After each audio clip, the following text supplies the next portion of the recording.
narrations that the person who does the nawafil, the purpose behind the nawafil is to make up for the wajib prayer in which he was not paying attention in. See, Allah subhanahu wa ta'ala knew you and I would not pay attention in salat. So multiple things Allah subhanahu wa ta'ala did to make up for this. The first of those was our Prophet Muhammadin al-Mustafa salawatullahi wa salamuhu alayhi. Allahumma salli ala Muhammad wa ala Muhammad. He added, according to both schools of thought, yes, Bukhari has narrated this, and then in our school of thought, many narrations on this, yes, that he added raka'at to the prayers. Every 2 rakat prayer used to be 2 rakats, or every 4 rakat prayer used to be 2 rakats. It was the Prophet, very particular instances, where he himself added to the raka'at that Allah subhanahu wa ta'ala had already legislated. And Allah subhanahu wa ta'ala put his stamp of approval on his legislation. So it wasn't just from his own pocket, na'udhu billah. Both schools of thought have narrated this. Why? Why did the Prophet add? Because he knew in the first 2 rakats there would be what? Shortcoming. He knew in the first 2 rakats there would be a lack of attention. That's step number 1. Then the Prophet went beyond that, and Allah subhanahu wa ta'ala went beyond that. Then they legislated what? The nawafil. So the 6th Imam, Al-Imam al-Sadiq, salawatullahi wa salamuhu alayhi, Allahumma salli ala Muhammad wa ala Muhammad. He said, Man salla wa aqbala ala salatihi, the one who prays, and while he is praying, aqbala ala, he's paying attention. He's actually turning towards Allah subhanahu wa ta'ala in this salat of his. Lam yuhaddith nafsahu, he's not talking to himself. He's not thinking about this issue, thinking about that issue. Walam yashu fiha, he doesn't make any mistakes, he doesn't have any shortcomings in them. While he is in this position, aqbalallahu alayh, Allah subhanahu wa ta'ala is also paying attention to him. Yani he has a special level of attention from Allah subhanahu wa ta'ala in those moments. Okay. فَرُبَّمَا, so when he prays, maybe رُفِعَ نِصْفُهَا, half of his prayer is ascending towards Allah subhanahu wa ta'ala.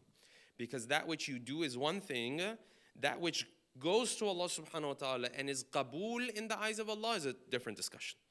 So when they say rufi'a, that means it's reached a level where it's worthy of acceptance. It is worthy of qabul. فَرُبَّمَا رُفِعَ نِصْفُهَا, half of it, وَثُلْثُهَا, or sometimes a third of it, وَخُمْسُهَا وَرُبْعُهَا, sometimes a fourth, sometimes a fifth. And then he said, وَإِنَّمَا أَمَرَ بِالسُّنَّةِ, yes, or umira bis-sunnah, the nawafil prayers have been recommended. Why? لِيَكْمُلَ مَا ذَهَبَ مِنَ الْمَكْتُوبَةِ, to make up for those lacks that you have during the wajib prayers. So multiple steps Allah subhanahu wa ta'ala legislated for us. Okay. When you go into the narrations on nawafil, there are many, brothers and sisters. But the point I want to make is this. 2 interesting points I want to make when it comes to nawafil. Yes? Many of us just come back from the trip to Umrah. So we're praying in Jama'ah there in Masjid al-Nabi, maybe in Masjid al-Haram, so on and so forth. You find there's a culture of doing nafilah. In our communities, unfortunately, that's lacking. And we are the ones who rightfully so carry the banner of the love of the Ahlul Bayt. Yes, the mawadda of the Ahlul Bayt. Right?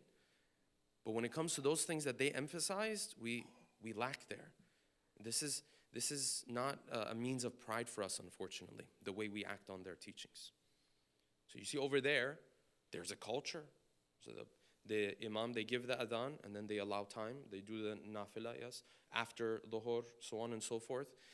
Interestingly, as much as that culture is emphasized there, something very interesting you will find in our hadith sources is that the number of raka'at of nawafil that the Ahl Bayt recommended is multiple times more than that which you find in Sunni sources. Multiple times more. Depending on which school of thought you follow in the Sunni fiqh, either 2 times as much or 3 times as much. So when you came to the Ahl Bayt, they said 34 rak'ats, nawafil, every day. When you go to the Sunni corpus, how many nawafil are there?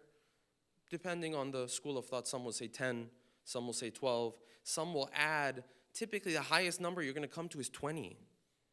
Doesn't even come close to what the Ahl Bayt recommended. The Ahl Bayt said, no, for us, in our school of thought, 34 rak'ats. This is nafila from our perspective. They recommended nafila even more than what you find in other hadith corpuses. But you don't see that emphasis amongst us. Yes? And this is why you find, brothers and sisters, there are practices from the Ahlul Bayt that the Ahlul Bayt recommended, not in a general sense, but in detail, in particular.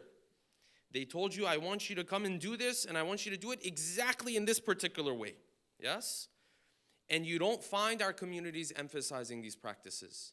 And then there are practices that are roughly, indirectly, maybe attributed to the Ahl Bayt, and you find our community emphasizes those heavily. Yes? I mean, we're in the month of Rajab. Yes? This practice that takes place, the practice of Kunde that takes place. Yes? Brothers and sisters, they open the houses of their doors, the doors of their houses to community members. They bring people in the name of the sixth Imam, in the remembrance of the sixth Imam. Yes? Now that narration and that practice, is it so solid that I can say for sure Imam Sadiq said this? No, there's some questions there, to say the least. Yes? But typically scholars will tell you what? It's still a good practice. Yeah? You open your doors, people come, you're feeding a believer. Well, how many narrations do we have about feeding a believer? Many, many. You open Al-Kafi, there's full of narrations about feeding a believer. You meet other believers. How many narrations are there on meeting another believer? Many. When you interact with another believer, you hold their hand, you shake their hand. How many narrations are there on just shaking the hand of another believer? Many. So scholars will tell you, listen, maybe this practice in particular and in detail, we can't say attribute for sure to the Ahl Bayt, but because it's a good practice, generally in the name of Ahl Bayt, we hold this, yes? But when it came to a practice that the Ahl Bayt specifically mentioned, we don't show even close to the same importance. This shows our standards are not in the same place. When it comes to 22nd of Rajab, we say we should do this out of the love of Ahl Bayt. When it comes to nafila that the Ahl Bayt asked us to do, somehow, some way, we don't sit there and say out of love of Ahl Bayt, let me act on that teaching that they emphasize so much. This is a little bit double standards. And it's not a matter of, should I have the love of Ahl Bayt or should I not have? No, there's both love of Ahl Bayt. That when I open my door in the name of Ahl Bayt and I say, come, let us meet. Regardless of whether that narration is a valid narration or not, it's a good practice to invite believers. Yes? Okay, I do that. Why? In the name of Ahl Bayt, for the love of the Ahl Bayt. The same Ahl Bayt emphasize these practices. So why is it that one is so well established, but this one is not well established? That's the problem. No, we have to approach Islam the way the Ahl Bayt approach Islam. When they emphasize something, we also emphasize it as well.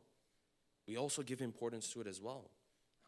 So if I do other things out of the love of the Ahl Bayt, when it comes to those things that they specifically ask me to do, I should show even more love. I should show even more emphasis. Otherwise, I become an example of the very beginning of Surah Al-Hujurat, which we'll talk about in the second khutbah. What did the Quran say at the beginning of Surah Al-Hujurat? Ya ayyuhalladhina amanu, la tuqaddimu bayna yaday Allahi wa rasulih. O you who believe, yes, don't put your opinion in front of the opinion of the Ahlul Bayt and Allah subhanahu wa ta'ala. Don't say, yeah, you guys emphasize this, but I don't think this is too important. But this one, I think this one is very important. This is me putting in front of the Ahl Bayt. Yes? That which they specifically recommended, then obviously the emphasis should be even more on that one, inshallah. So these are the lessons that we learn from the Ahlul Bayt. It's sad that you find our Ahl Bayt taught us 30 plus rak'ats of nafila every single day, and yet you find it's not there. And in other schools of thought, when their fuqaha did not teach them this many nawafil, and they act on it the way that they act on it. Yes? Us as followers of Ahlul Bayt, we need to emphasize the teachings of Ahlul Bayt. Inshallah. أقول قولي هذا وأستغفر الله لي ولكم. أعوذ بالله من الشيطان الرجيم. بسم الله الرحمن الرحيم. قل هو الله أحد الله الصمد لم يلد ولم يولد ولم يكن له كفوا أحد. اللهم صل على محمد وعلى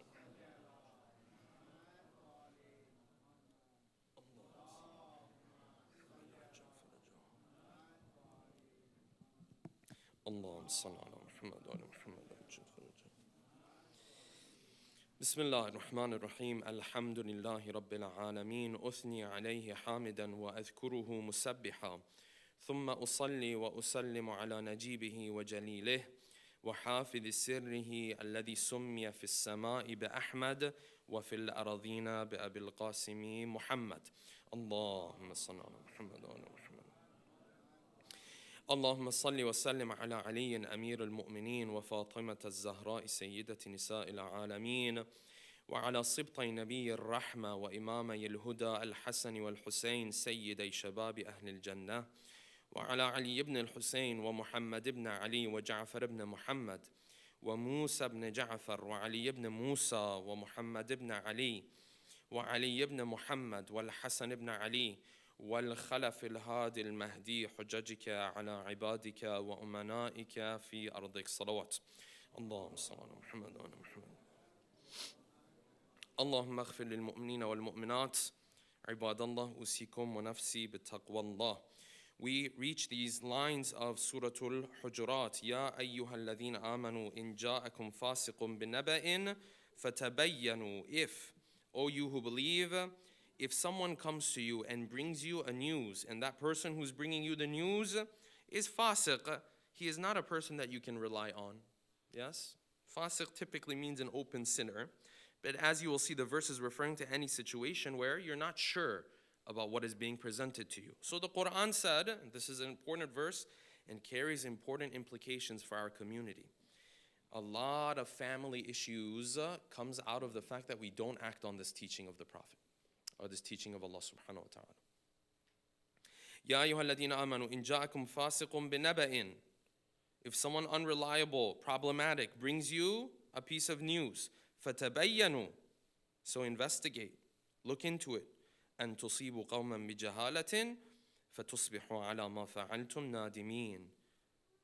Make sure you look into it before you take actions that impacts a group of people, and then afterwards you sit there and you start to regret it. Afterwards you sit there and say, oh, I wish I had looked into this before I started acting on it. I wish I would have double checked. I wish I would have made sure about this before, and I went and reacted in this way. Before I went and yelled at this person.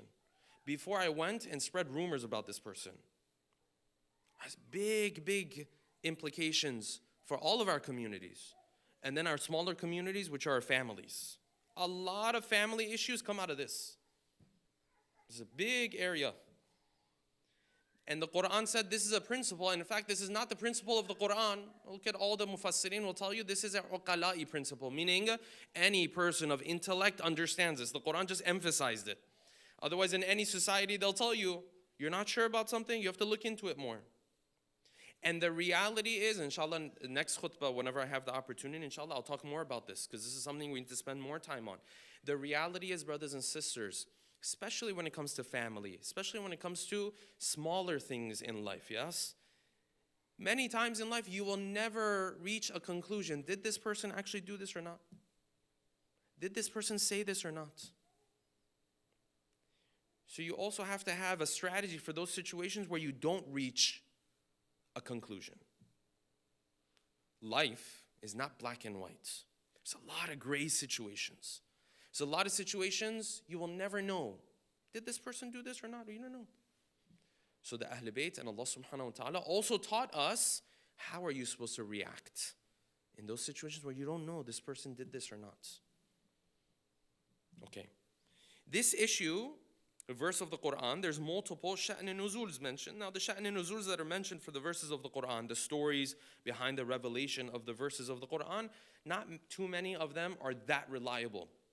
So you take it a little bit with a pinch of salt, yes? But there's some things that are mentioned in history. And amongst those things that is mentioned is that the Prophet sent a delegation to go and collect zakat from a group of people who had now entered into Islam, yes? Bani al-Mustalaq. Okay, the narration says that the person went, the person who the Prophet had appointed went, he saw that they have come out from their village. When he saw them coming out from their village, he assumed that they have problems with the messenger of the Prophet, with the delegation of the Prophet. They are coming out to show their hostility. In reality, they were leaving their houses to welcome the delegation of the Prophet. So this person came back to the Prophet, Ya Rasulullah, there's a group of people, you told me to go and collect zakat from them. Yes? Not only are they not willing to give their zakah, they're openly objecting to your rule. They're showing hostility to your messenger. So the narrations say the Prophet sent another of his companions to go and look into this. So he went and looked into this and found that no, in fact, they are people who very much believe in Islam, have no hostility. They left their homes to welcome the messenger of the Prophet, yani the delegation of the Prophet, the representative of the Prophet. And the narrations say when the Prophet came and his companion, the second companion, came back with this news, it is attributed to him that he said, At-ta'anni min Allah wa la-ajalatu min ash-shaytan. Taking your time is from Allah subhanahu wa ta'ala. Going at things at the right pace from Allah subhanahu wa ta'ala. Al-ajala, rushing, this is from who? This is from shaitan. Okay. The Prophet, now of course in that scenario, the lives of a whole tribe was saved, yes? Islam has emphasized this a lot, brothers and sisters. One of the signs of maturity that a human being has is that when they bring him a piece of news, he doesn't reach conclusions quickly. This is a sign of maturity. Those who go through Hawza studies, when you talk to scholars, all of them will tell you this. And alhamdulillah, we're blessed to have other scholars here with us as well. After the Jumu'ah khutbah, ask them, right? Because they probably had the similar experience. They say the first year, second year, third year, you go to Hawza, right? You're learning Islamic studies. So they say, oh, this hadith says this and this verse says it. They say, okay, well, then that's it, it's done. It's very clear. There's no more room for discussion. And why did these other scholars disagree with this ruling? This ruling is very clear.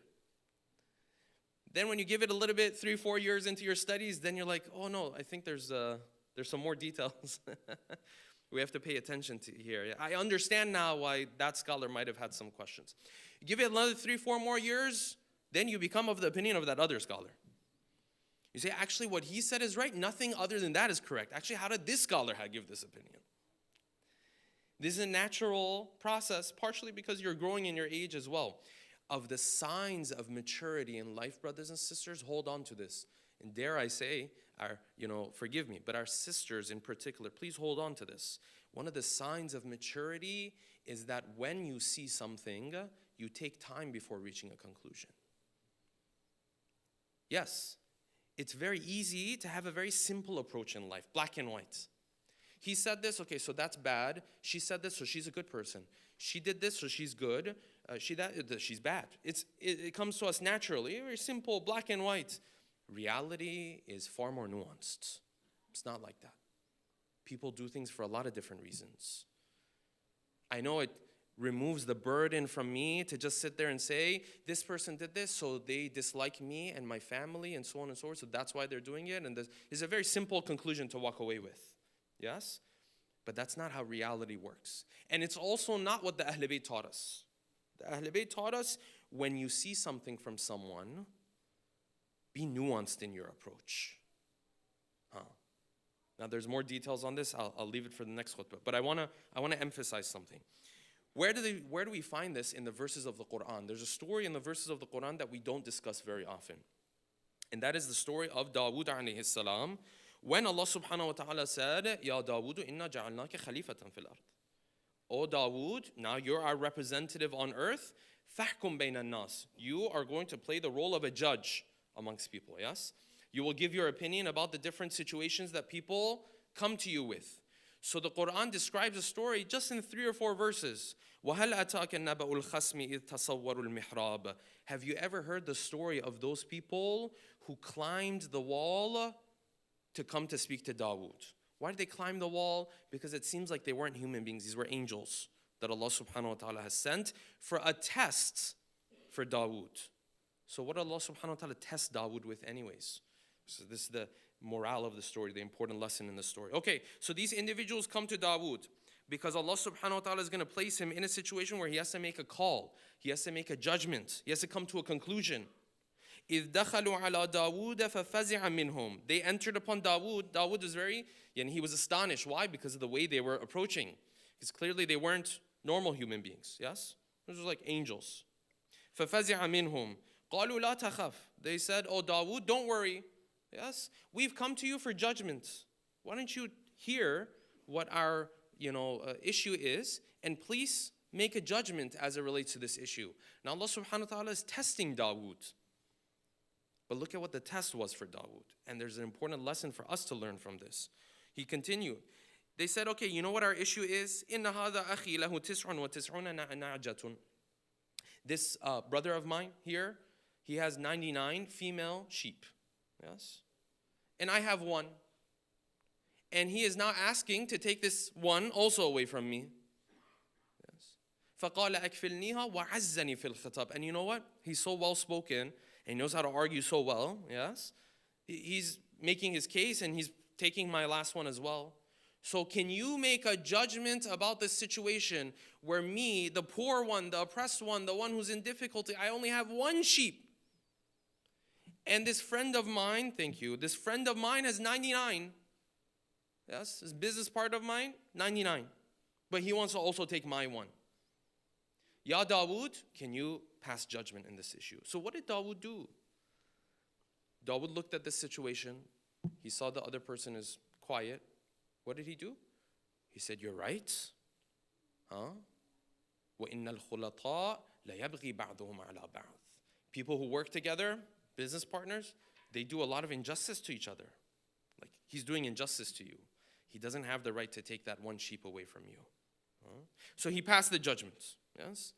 Immediately afterwards that he passed the judgment, the narrations say what? Dawood realized the mistake that he had made. Mistake meaning wrong judgment. So, no. These weren't the mistakes of Dawood. These are our mistakes. These are the mistakes we make. We make mistakes. Mistakes for us are sins. This is a prophet of Allah. He speaks to Allah. He's not going to disobey Allah subhanahu wa ta'ala. What was the mistake that Dawood made? The mistake that Dawood made was one of the etiquettes of passing judgment he didn't abide by. What was the etiquette of passing judgment? Before passing judgment, he was supposed to ask the other side for their side of the story. He didn't. And he probably had reason for that because he's standing there and he's quiet. He's not defending himself. But still, the etiquette would have been to do what? To ask him. So that which was better, Dawood didn't do. Not sin, not haram. He didn't do that. So the Quran says, immediately, وَظَنَّ دَاوُودُ أَنَّمَا فَتَنَّهُ. He immediately realized that this was a test from Allah subhanahu wa ta'ala. وَخَرَّ رَاكِعًا وَأَنَابَ. He came back to Allah subhanahu wa ta'ala. Came back to Allah subhanahu wa ta'ala. He didn't sin. No, that's you and I. This is a prophet of God. Even the etiquette, this he returns to Allah subhanahu wa ta'ala. Allah subhanahu wa ta'ala taught his messenger that when someone comes to you with a story, with a situation, you don't jump to conclusions. You don't have the right to say, oh wow, this happened. Okay, so must be this. It's very clear from what you're saying. Yeah, it's clear because you're only hearing one side of the story. So the lesson for you and I, brothers and sisters, in every step of life, when someone comes and shares something, you have to take time with it. Many times, things only become clear over time. And I have to take time, allow things to come to light. Oh, so what happened? I don't know right now. I'm allowing for more time. And inshallah, in the following weeks, we'll talk about those situations where you never find out what happened. Many situations in life, you will never find out what happened. So what did the Ahlul Bayt teach us about those scenarios? What if this person's problematic anyways?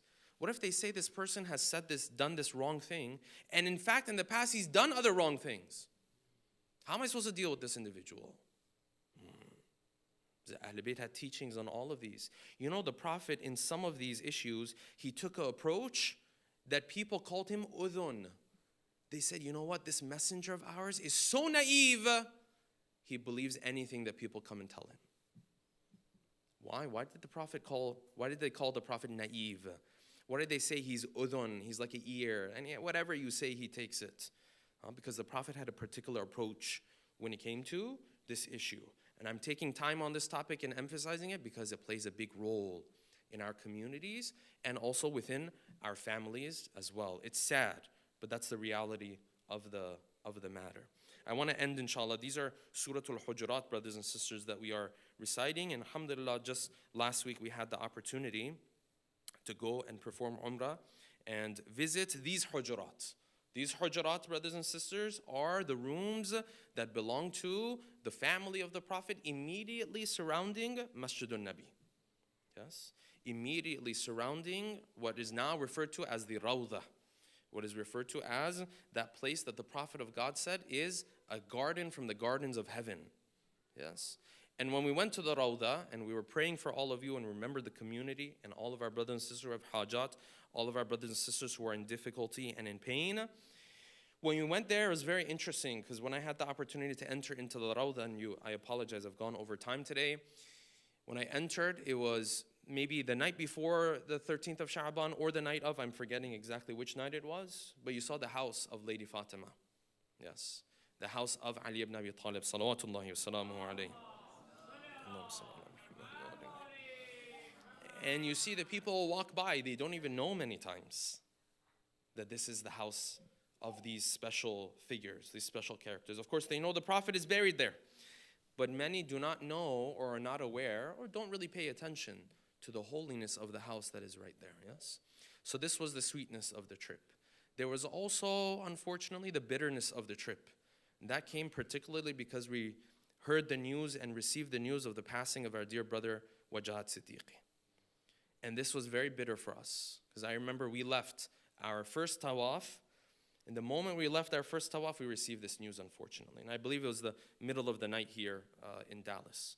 And I say this because every single week, for I don't know how many years now, Brother Wajah is sitting right here in the front line. Yes. And I want to end, inshallah, with one lesson that we can learn from this dear brother of ours. And it's, personally, I'm still in shock because it's a very odd feeling coming to the masjid, especially for Jummah, and the dear brother is not with us amongst us anymore. This is a very odd situation, and we're still all in shock. Still all of us in shock, yes? Myself, and I'm sure many other brothers and sisters in the community who knew Brother Wajahat far longer than I did. But I'll tell you one thing that stood out with regards to Brother Wajahat Siddiqui. And I say this because it happened many times during Jummah, and many times when you're sitting in the front line, the brothers and sisters who are in the back don't see, yes, the faces of those who are in the front line, yes? But how many times every single week when I mention things about the Ahl Bayt, about Allah subhanahu wa ta'ala, about our relationship with Allah subhanahu wa ta'ala, Brother Wajahat was crying here in this first line. Yes? Many times, many times. And that is a lesson for myself. That if there's one thing we learned from this dear brother of ours, it was his humility in his relationship with Allah subhanahu wa ta'ala. That which I mentioned as just a hadith, this dear brother internalized. This dear brother, he took it as, I'm doing injustice in my relationship with Allah subhanahu wa ta'ala. And tears, almost every Jummah. Almost every Jummah. This is a lesson from us, for us. So we ask Allah subhanahu wa ta'ala that He blesses our dear brother Wajahat wherever he is, and inshallah he is inshallah with the Ahlul Bayt. Inshallah he saw the first Imam, inshallah he saw the Prophet in those final moments of his life, and he definitely did, and hopefully he saw them in a position where they were smiling, in a position where they were happy with him. That is our belief when it comes to this dear brother of ours, yes? And we ask Allah subhanahu wa ta'ala to ease the difficulty of the family. Yes, the family, of course, has gone through a very difficult situation. We ask Allah subhanahu wa ta'ala to ease their difficulty and their pain in the past 2 months of not knowing when this might happen and if it's going to happen. And then even after it happens, the difficulty weighing and how much they miss this dear brother of ours that was a big part of our community. May Allah subhanahu wa ta'ala ease their difficulty and their pain, inshallah.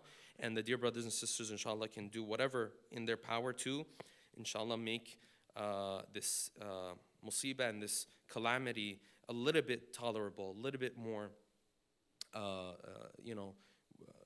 able to tolerate for the dear family of our dear brother. We certainly will definitely remember our dear brother inshallah, every week when we attend Jummah here, inshallah.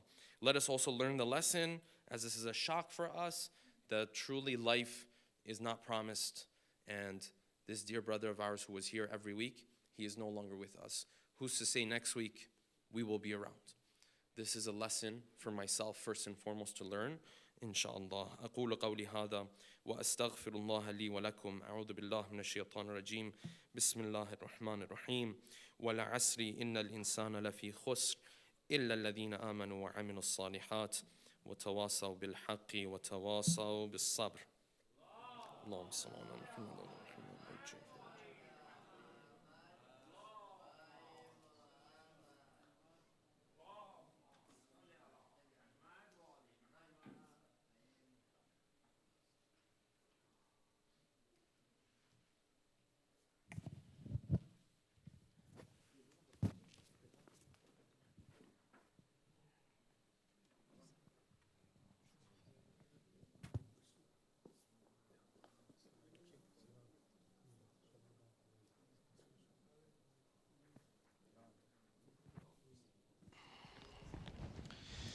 الله أكبر الله أكبر. أشهد أن لا إله إلا الله. أشهد أن لا إله إلا الله. أشهد أن محمدا رسول الله. اللهم صل على محمد وعلى آله. أشهد أن محمدا رسول الله. اللهم صل على محمد وعلى آله. وأن عليا حجة الله صلوات الله وسلامه عليه. حي على الصلاة حي على الصلاة حي على الفلاح حي على الفلاح حي على خير العمل حي على خير العمل. قد قامت الصلاة قد قامت الصلاة. الله أكبر الله أكبر. لا إله إلا الله. استغفر الله ربي وأتوب إليه.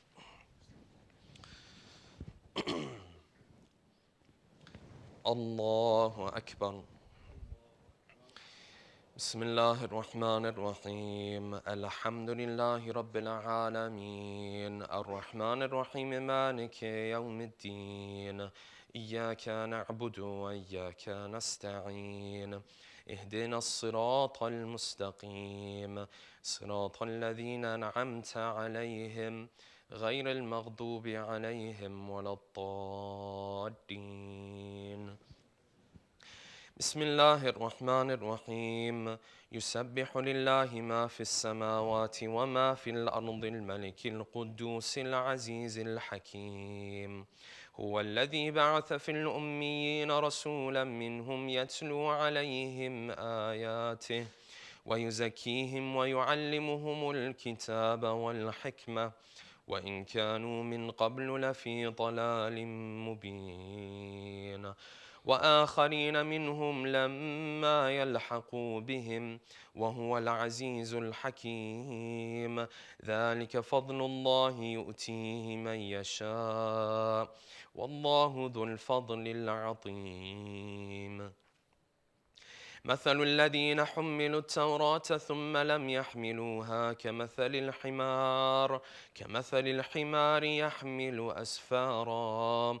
بئس مثل القوم الذين كذبوا بآيات الله والله لا يهدي القوم الظالمين. قل يا أيها الذين هادوا إن زعمتم أنكم أولياء لله من دون الناس فتمنوا الموت إن كنتم صادقين ولا يتمنونه أبدا بما قدمت أيديهم والله عليم بالظالمين. قل إن الموت الذي تفرون منه فإنه ملاقيكم ثم تردون إلى عالم الغيب والشهادة فينبئكم بما كنتم تعملون. يا أيها الذين آمنوا إذا نودي للصلاة من يوم الجمعة فاسعوا إلى ذكر الله وذروا البيع ذلكم خير لكم إن كنتم تعلمون فإذا قضيت الصلاة فانتشروا في الأرض وابتغوا من فضل الله واذكروا الله كثيرا لعلكم تفلحون وإذا رأوا تجارة أو لهوا انفضوا إليها وتركوك قائما قل ما عند الله خير من اللهو ومن التجارة والله خير الرازقين. الله أكبر. اللهم صل على محمد وآل محمد. اللهم ارزقنا توفيق الطاعة وبعد المعصية. اللهم عجل لوليك الفرج. اللهم اغفر للمؤمنين والمؤمنات والمسلمين والمسلمات. الله أكبر.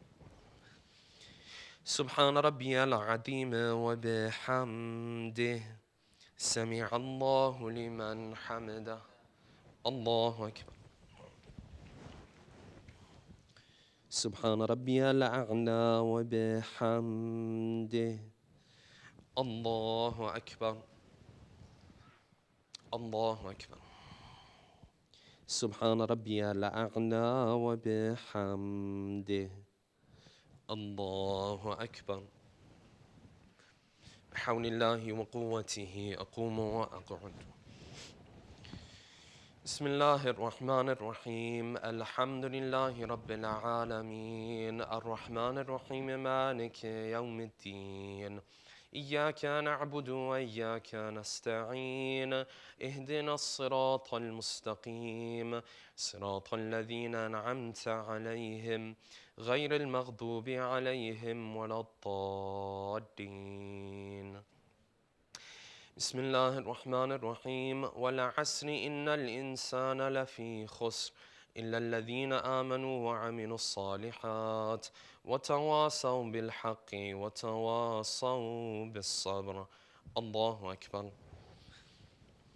سبحان ربي العظيم وبحمده سمع الله لمن حمده. اللهم صل على محمد وآل محمد. اللهم ارزقنا توفيق الطاعة وبعد المعصية. اللهم عجل لوليك الفرج. اللهم اغفر للمؤمنين والمؤمنات والمسلمين والمسلمات. الله أكبر. سبحان ربي الأعلى وبحمده. الله أكبر. الله أكبر. سبحان ربي الأعلى وبحمده. يا لطيف ارحم عبدك الضعيف. الله أكبر. بسم الله وبالله الحمد لله أشهد أن لا إله إلا الله وحده لا شريك له وأشهد أن محمدا عبده ورسوله. اللهم صل على محمد وآل محمد. السلام عليك أيها النبي ورحمة الله وبركاته. السلام علينا وعلى عباد الله الصالحين. السلام عليكم ورحمة الله وبركاته. الله أكبر. الله أكبر. الله أكبر.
لا إله. بسم الله الرحمن الرحيم. اللهم صل على محمد وآل محمد. لا إله إلا الله العظيم الحليم. لا إله إلا الله رب العرش الكريم. الحمد لله رب العالمين. اللهم إني أسألك موجبات رحمتك وعزائم مغفرتك والغنيمة من كل بر والسلامة من كل إثم. اللهم لا تدع لي ذنبا إلا غفرته ولا هما إلا فرجته ولا سقما إلا شفيته ولا عيبا إلا سترته ولا رزقا إلا بسطته ولا خوفا إلا آمنته ولا سوءا إلا صرفته ولا حاجة هي لك رضا ولي فيها صلاح إلا قضيتها يا أرحم الراحمين. آمين رب العالمين. اللهم صل على محمد.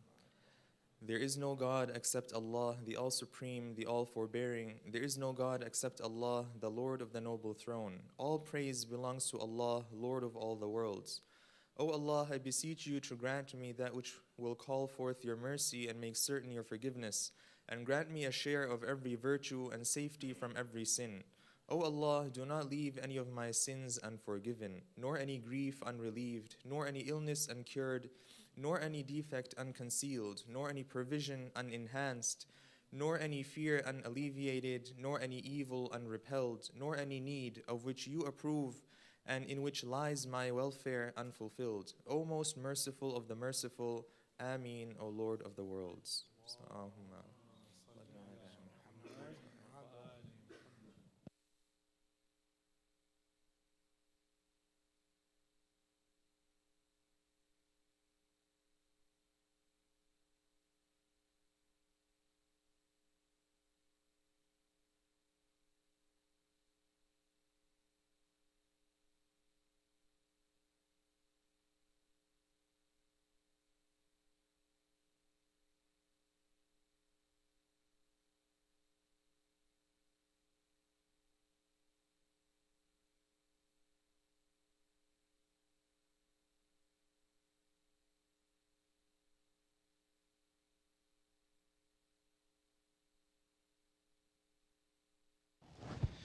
الله أكبر الله أكبر أشهد أن لا إله إلا الله أشهد أن لا إله إلا الله أشهد أن محمدا رسول الله اللهم صل على محمد وعلى محمد أشهد أن محمدا رسول الله اللهم صل على محمد وأن عليا حجة الله صلوات الله وسلامه عليه حي على الصلاة حي على الصلاة حي على الفلاح حي على الفلاح حي على خير العمل حي على خير العمل قد قامت الصلاة قد قامت الصلاة الله أكبر الله أكبر لا إله إلا الله استغفر الله ربي وأتوب إليه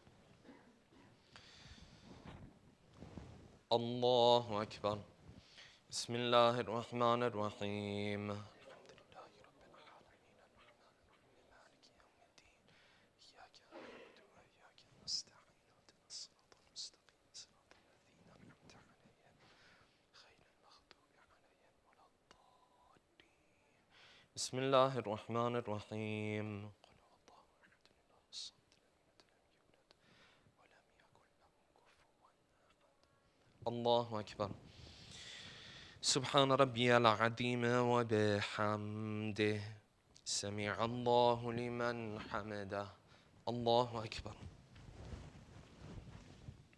سبحان ربي الأعلى وبحمده. الله أكبر. الله أكبر.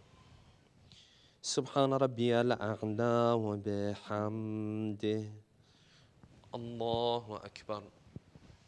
بحول الله وقوته أقوم وأقعد. بسم الله الرحمن الرحيم.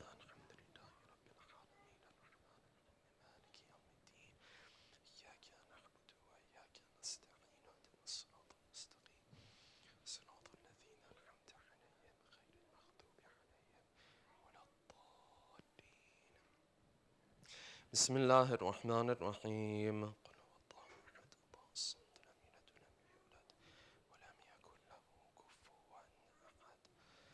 الله أكبر. اللهم صل على محمد وآل محمد. اللهم ارزقنا توفيق الطاعة وبعد المعصية. اللهم عجل لوليك الفرج. اللهم اغفر للمؤمنين والمؤمنات والمسلمين والمسلمات. الله أكبر. سبحان ربي العظيم وبحمده. سمع الله لمن حمده. الله أكبر. سبحان ربي الأعلى وبحمده. الله أكبر. الله أكبر.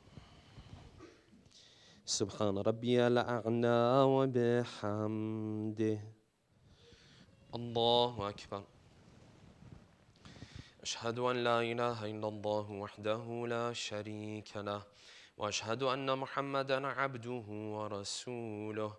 اللهم صل على محمد وآل محمد وتقبل شفاعته وارفع درجته.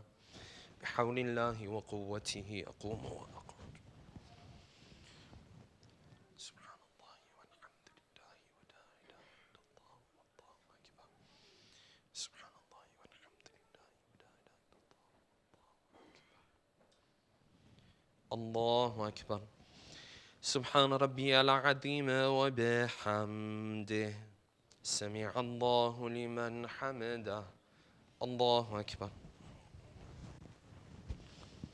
سبحان ربي الأعلى وبحمده. الله أكبر. الله أكبر. سبحان ربي الأعلى وبحمده. الله أكبر. بحول الله وقوته أقوم وأقعد. سبحان الله والحمد لله ولا إله إلا الله والله أكبر. الله أكبر. سبحان ربي العظيم وبحمده. سمع الله لمن حمده. الله أكبر. سبحان ربي الأعلى وبحمده. الله أكبر. الله أكبر. سبحان ربي الأعلى وبحمده. يا لطيف ارحم عبدك الضعيف. الله أكبر. بسم الله وبالله الحمد لله. أشهد أن لا إله إلا الله وحده لا شريك له وأشهد أن محمدا عبده ورسوله. اللهم صل على محمد وآل محمد. السلام عليك أيها النبي ورحمة الله وبركاته. السلام علينا وعلى عباد الله الصالحين. السلام عليكم ورحمة الله وبركاته. الله أكبر. الله أكبر. الله أكبر. إن الله وملائكته يصلون على النبي يا أيها الذين آمنوا صلوا عليه وسلموا تسليما. اللهم صل على محمد وآل محمد. اللهم صل على محمد وآل محمد. اللهم صل على محمد وآل محمد. لا إله إلا الله لا لا إله إلا الله إله إلا الله لا لا إله إله إلا إلا الله. الله. تسبيح المزارع. سلام الله عليها.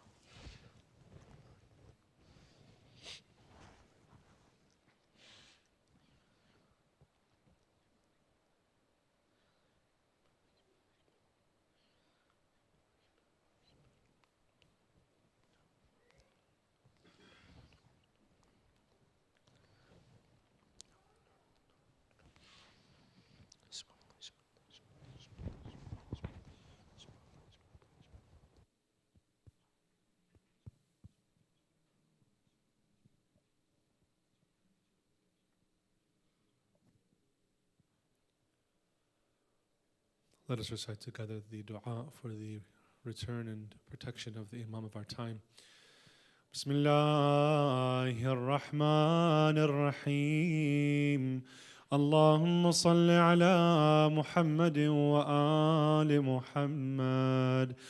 اللهم كن لوليك الحجة بن الحسن صلواتك عليه وعلى آبائه.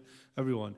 في هذه الساعة وفي كل ساعة وليا وحافظا وقائدا وناصرا ودليلا وعينا حتى تسكنه أرضك طوعا وتمتعه فيها طويلا. صلوات.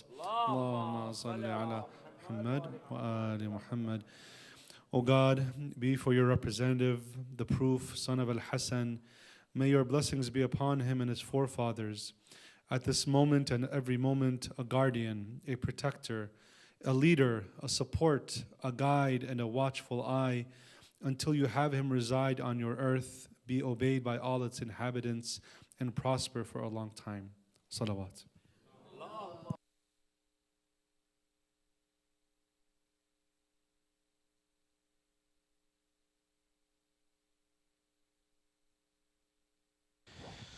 اللهم صل على محمد وآل محمد. السلام عليك يا رسول الله. السلام عليك يا حبيب الله.